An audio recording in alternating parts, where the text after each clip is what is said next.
Saudara, seorang siswa kelas 2 SMP di Malang, Jawa Timur diduga menjadi korban perundungan teman-teman bermainnya. Orang tua korban melaporkan para pelaku setelah video perundungan sang anak beredar luas.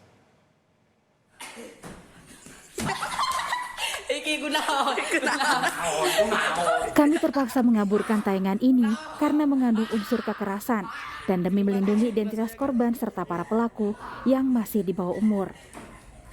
Hati orang tua mana yang tak hancur saat melihat video buah hatinya yang baru berusia 14 tahun dirundung teman-teman sepermainannya. Sang anak hanya bisa menangis saat dirundung teman-temannya. Ia sudah tak kuat dan minta teman-temannya berhenti karena kesakitan. Tapi permintaannya diabaikan. Korban dipukuli dan ditelanjangi serta direkam oleh salah satu anak yang diduga menjadi pelaku perundungan.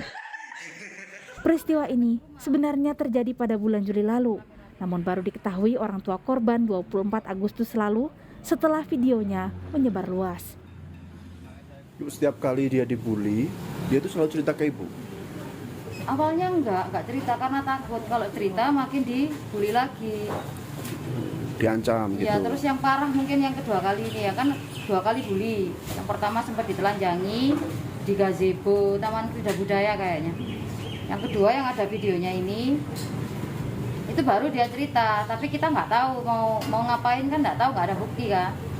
Sampai ada orang lain yang ke rumah nganter video ini, nunjukin video, barulah kita bikin laporan ke Polresta. Orang tua korban pun melaporkan kejadian ini ke polisi. Pasalnya ini bukan perundungan pertama yang dialami korban. Orang tua korban menyebut putranya pernah dicekoki minuman keras, dipalaki uang, dan disundut rokok oleh para pelaku. Polisi kini telah menetapkan 4 orang pelaku yang juga sama-sama di bawah umur sebagai tersangka. Pasal yang diterapkan pasal 80 Undang-Undang Republik Indonesia nomor 35 tahun 2014 dengan ancaman 3 tahun 6 bulan. Ditahan berarti ya? Atau gimana? Untuk perkara ini berdasarkan Undang-Undang Sistem Peradilan Anak tidak bisa ditahan karena ancaman masih di bawah 7 tahun dan mereka masih usianya di bawah 14 tahun. Meski mengaku memaafkan para pelaku yang merupakan teman sepermainan anak-anaknya, orang tua korban memastikan proses hukum tetap berjalan.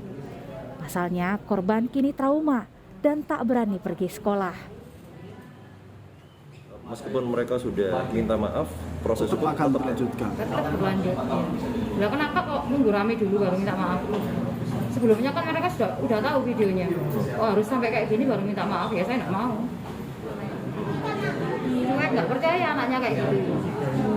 Ada nggak omongan tertentu yang mereka lontarkan? Ini cuma guyonan atau apa? Agar aksi perundungan ini tak lagi terulang, psikolog mendorong agar para orang tua mengedukasi anak-anaknya tentang perundungan.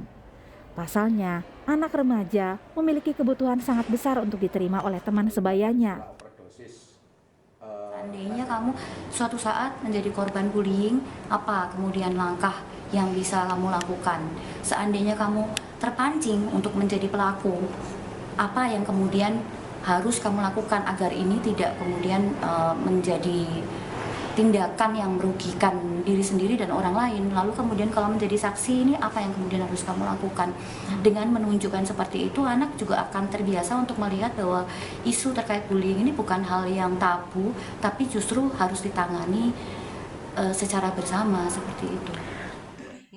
Orang tua juga diharapkan mengawasi pergaulan anak-anaknya, karena perilaku perundungan kerap kali terjadi tidak di sekolah, tetapi di lingkungan bermain anak.